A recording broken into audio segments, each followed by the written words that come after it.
Assalamualaikum warahmatullahi wabarakatuh.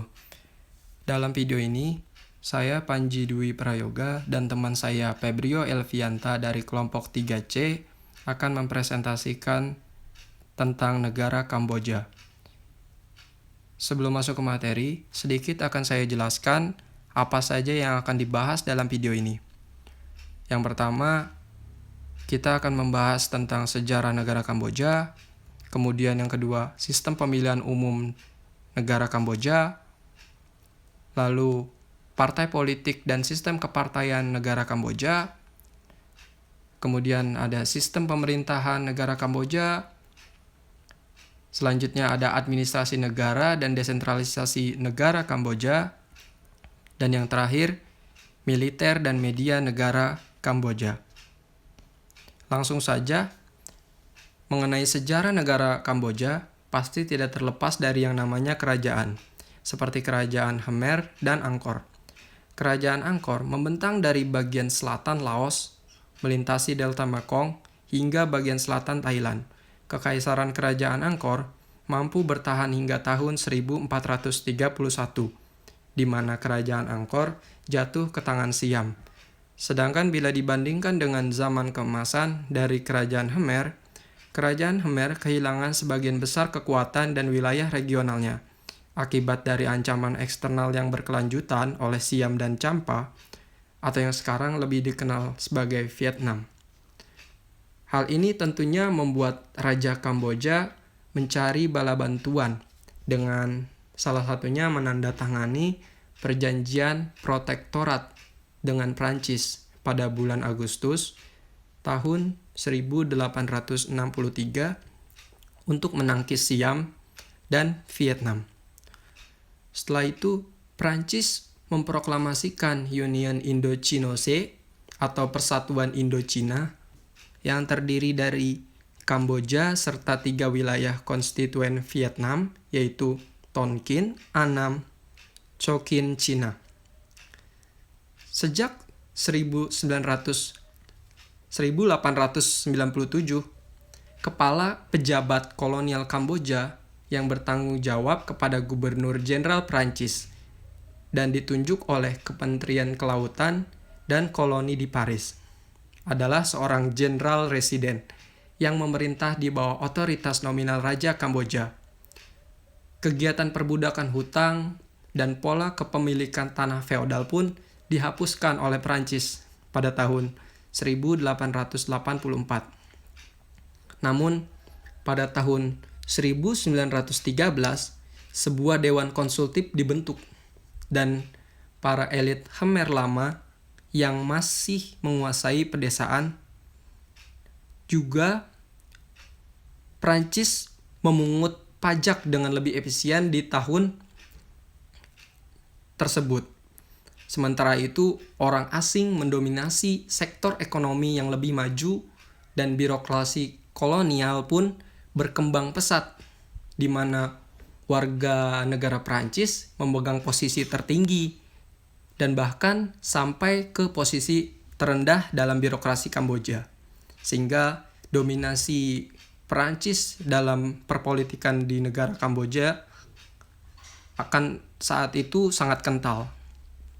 Kerajaan Kamboja telah mengalami transformasi 3 kali lipat, hampir dari setiap sektor, seperti dari perang saudara menuju ke rekonstruksi pasca perang, lalu negara satu partai sosialis menjadi sistem pemilihan multipartai, kemudian yang terakhir dari ekonomi terencana terpusat menjadi ekonomi pasar. Selanjutnya, sistem pemilihan umum di negara Kamboja. Majelis Nasional berisi orang-orang yang dipilih secara langsung oleh rakyat bersamaan dengan Dewan Komune setiap 5 tahun sekali. Sedangkan Senat melalui Undang-Undang Pemilihan Senat. Senat dipilih secara tidak langsung oleh Dewan Komune. Berdasarkan Undang-Undang UNTAD 1993, jumlah kursi yang diperebutkan bersamaan dengan jumlah penduduk di suatu distrik. Jadi, semakin banyak penduduk, semakin banyak juga jumlah kursi yang diperebutkan. Sedangkan di Kamboja sendiri ada 24 distrik yang menjadi daerah pemilihannya. Kamboja menggunakan sistem proporsional tertutup dalam pemilunya. Artinya, segala proses pencalonan diserahkan kepada partai, yang nantinya calon-calon yang sudah dipilih oleh partai akan diserahkan kepada otoritas pemilu. Dalam sistem ini, kursi awal dibagikan sesuai dengan suara yang didapatkan, sedangkan jika ada kursi tambahan, maka kursi tersebut akan diberikan kepada partai dengan suara terbanyak dalam satu distrik. Selanjutnya, mengenai partai politik dan sistem kepartaian. Dari tahun 1946 sampai tahun 1951, terdapat 3 arus ideologi yang muncul. Yang pertama ada demokrasi, liberal, dan komunis. Dari ketiga tersebut, partai-partai politik yang muncul adalah seperti Partai Demokrat, Partai Liberal, Partai Komunis Cambodian People Revolutionary Party, dan kaum royalis Sangkum. Kemudian setelah periode UNTAJ, 3 partai non-komunis menghilang dan melebur dengan partai-partai lainnya. Namun sekarang ini Kamboja menggunakan sistem multipartai. Sistem kepartaian di Kamboja sudah lebih stabil dengan 2 partai besar yang mendominasi satu sama lain, di mana CPP yang berkuasa dalam pemerintahan, sedangkan CNRP yang menguasai oposisi. Gambaran ini sudah cukup stabil. Mengapa? Pemerintahan sudah mendapatkan oposisi yang sebanding untuk menjalankan pemerintahan yang ada di Kamboja dibandingkan negara satu partai seperti sebelumnya. Kemudian selanjutnya akan dilanjutkan oleh teman saya Febrio Elvianta. Silakan. Baik, terima kasih kepada Saudara Panji yang telah memberikan saya kesempatan pada presentasi kali ini, di mana saya akan menjelaskan terkait sistem pemerintahan di Kamboja. Nah, di sini kami mendapatkan 2 poin terkait sistem pemerintahan di Kamboja, di mana poin tersebut yaitu adanya monarki konstitusional, dan yang kedua raja sebagai seremonial.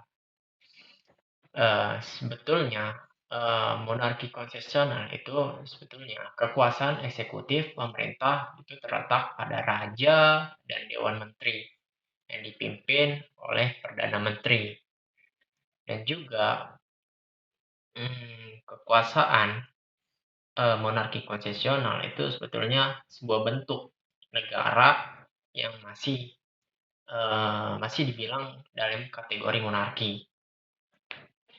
Namun perbedaannya di sini adalah monarki itu yang salah satu berdiri di bawah sistem konstitusional.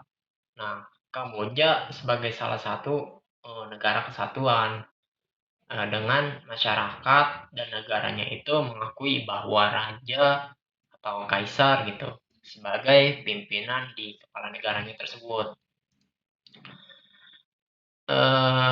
Sebelumnya mungkin sudah dijelaskan terkait negara Kamboja itu dikenal sebagai sistem kekerajaan. Nah, kerajaan ini sebetulnya bisa dikatakan sebagai penerus kerajaan sebelumnya, seperti kerajaan di Kamboja itu kerajaan Khmer yang dulunya pernah menguasai daerah di semenanjung Indochina pada abad ke-11 hingga abad ke-14.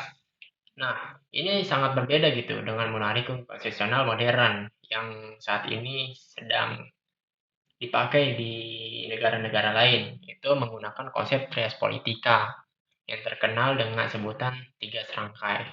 Nah, Artinya, raja itu sebetulnya hanya sebagai pemimpin atau simbolis atau suatu cabang eksekutif di negara tersebut gitu. Berbeda gitu apabila seorang raja memiliki kekuasaan pemerintah yang secara sepenuhnya tetap maka dapat disebut dengan monarki absolut atau sebut monarki mutlak gitu. Nah, di sini kekuasaan kehakiman ini berada pada Dewan Konstitusi dan Dewan Kehakiman tertinggi serta pengadilan yang lebih rendah. Nah, juga adanya sebuah cabang legislatif itu terdiri dari Majelis Nasional yang secara dipilih secara populer dan Senat juga dipilih secara tidak langsung yang didirikan pada tahun 1999. Dan di sini ada badan-badan terpilih lainnya di tingkat lokal seperti Dewan Komune yang memilih 57 senator dari 60 senator. Nah, di sini kita bisa dikatakan raja sebagai seremonial. Kenapa? Karena raja itu tidak memerintah dan raja tidak memiliki kebijaksanaan politik di Kamboja. Jadi raja di Kamboja itu sebenarnya tidak mempunyai kekuasaan penuh untuk memerintah, tetapi yang memerintah itu sebetulnya Perdana Menteri. Dan juga di sini ada peran dari raja, yaitu raja tidak dapat membubarkan kabinet atau membubarkan Perdana Menteri dan juga dibatasi peran perwakilannya. Dan raja di Kamboja di sini adalah panglima tertinggi angkatan bersenjata, ketua Dewan Pertahanan Nasional.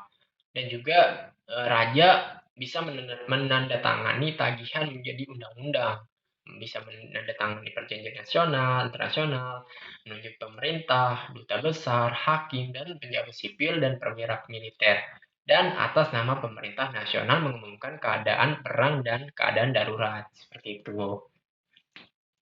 Nah, eh, meskipun bentuk pemerintahan negara Kamboja adalah kerajaan, namun sebetulnya kekuasaan raja itu dibatasi oleh konstitusi yang berlaku sesuai dengan konstitusi pada tahun 1993, di mana Kamboja itu merupakan negara yang bentuk kerajaan menjalankan sistem politik demokrasi, pluralisme, liberalis, dan ekonomi pasar. Secara umum, itu raja akan menduduki jabatan sebagai kepala negara, namun ia tidak melakukan melaksanakan perintahan yang saya sudah jelaskan tadi. Ya, mungkin selanjutnya itu ada namanya administrasi negara dan desentralisasi. Nah, kita menemukan juga 2 poin terkait administrasi negara dan desentralisasi di negara Kamboja. Yang dimana kita bisa membedakan Kamboja pada masa kekerajaan gitu. Kita udah tahu bahwasannya Kamboja dulu itu sebuah sistem kerajaan yang dimana raja dan istana memiliki kendali politik hingga militer, baik administrasi dan sampai ekonomi di daerah yang dekat-dekat istana saja, sedangkan di daerah-daerah yang jauh itu hanya terikat dengan hubungan anak sungai dan sumpah setia gitu. Dan juga ketika pasca perang dunia kedua itu pada masa Prancis, itu Prancis mendirikan sebuah kota sebagai dasar dari administratif negara yang membuat proyeksi kekuatan pusat di daerah melalui kepala daerah. Dan juga struktur ini berlaku sampai sekarang gitu. Di mana Kamboja memiliki struktur yang dibagi menjadi 21 provinsi. Nah, provinsi itu dibagi menjadi kabupaten dan kota madya. Nah, kabupaten provinsi itu dibagi menjadi komune dan desa. Nah, sedangkan kota madya dibagi menjadi kan dan kan ke sangkat. Semua daerah itu memiliki administrasi seragam yang diatur oleh undang-undang yang dibuat oleh pemerintah gitu. Di sini juga gubernur provinsi dan gubernur ibu kota itu eh, diangkat oleh pemerintah dan berada di bawah Kementerian Dalam. Nah, di sini sebetulnya mirip gitu dengan banyak negara di Asia Tenggara. Selama 20 tahun terakhir, Kamboja itu telah bereksperimen dengan reformasi desentralisasinya. Namun, tidak kayak Indonesia atau Filipina gitu. Indonesia kan memiliki koalisi reformasi dalam negeri yang mewujudkan agenda desentralisasi yang komprehensif. Nah, sebaliknya, tapi di Kamboja itu inisiatif untuk desentralisasi di Kamboja itu datang dari internasional dan badan pembangunan. Nah, dasar dari pemikiran desentrasi itu untuk memperkuat kehadiran dan legitimasi karena daerah pedesaan selalu menjadi tulang punggung politik di Kamboja. Seperti itu. Nah, next. Nah, di sini ada militer dan media, di mana raja di negara Kamboja adalah Panglima tertinggi angkatan bersenjata. Hal ini memberikan pernyataan kuat bahwa kendali militer pun berada dalam kuasa RCAP dan berkoalisi dengan partai CPP.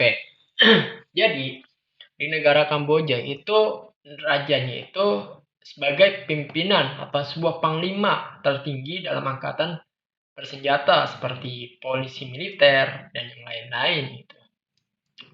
Tetapi ketika adanya pemilu itu CPP mendekati RCAP dan RCAP itu berkoalisi dengan CPP, di mana sekarang CPP itu mengendalikan kekuasaan dalam angkatan bersenjata di Kamboja, yang di mana itu akan menimbulkan sebuah sifat korupsi atau sifat penindasan dengan adanya perampasan-perampasan yang dilakukan oleh polisi militer di RCAP. Dan kemudian selanjutnya itu pembahasan mengenai masyarakat sipil dan media di Kamboja. Kita tahu bahwasannya Kamboja itu terkenal dengan sifat otoriternya gitu. Dari CPP juga menjalankan sebuah pemerintahan yang membuat adanya ruang terbatas dalam masyarakat. Kita bisa temukan gitu faktanya menurut Freedom House, Kamboja itu mengalami erosi dalam hak-hak seperti kebebasan berkumpul dan berserikat selama 10 tahun terakhir, di mana ruang politik untuk masyarakat itu di kota-kota besar itu tidak terlalu dibatasi, sedangkan kondisi berat harus diterima di masyarakat desa gitu. Adanya sebuah diskriminasi terhadap masyarakat desa atau masyarakat sipil. Hal ini juga diperparah dengan perlindungan daerah dan hak asasi manusia juga demokrasi LSM dengan adanya strategi politik dari pihak yang berkuasa hanya untuk tetap mempertahankan suara di desa gitu. Dan di sini tidak ada media independen di Kamboja hampir seperempat abad. Waduh, ini sebetulnya betul sekali. Dulu tidak ada media independen di Kamboja. Kemudian ada periode untouched. Media itu mulai dipromosikan, diberikan dukungan untuk media yang bebas dan pluralis sebagai rekonstruksi pasca perang. Nah, namun hingga saat ini sudah ada 10 stasiun TV baik milik pemerintah dan ataupun swasta dan lebih dari 80 radio untuk menjangkau hingga penduduk desa. Dulu itu radio dan media itu digunakan untuk mengontrol desa, untuk menguntungkan penguasa dan merugikan partai politik lainnya. Akibatnya, itu pada saat pemilu, mereka menjadi bias gitu dalam oposisi, tidak memiliki ruang gerak yang cukup sekarang-sekarang di mana CPP itu menguasai peran media di Kamboja pada saat itu. Tapi sekarang media sosial dan internet itu sebetulnya menjadi basis dalam pemberian informasi partai politik, organisasi, pemerintah, termasuk pemantauan pemilu yang akan terjadi itu, yang akan dilaksanakan. Ya mungkin Cukup sekian dari kelompok kami. Saya Febri Elvianta dan kawan saya Panji Dwi Prayoga. Cukup sekian. Wallahul muwaffiq ila aqwamit thoriq. Wassalamualaikum warahmatullahi wabarakatuh.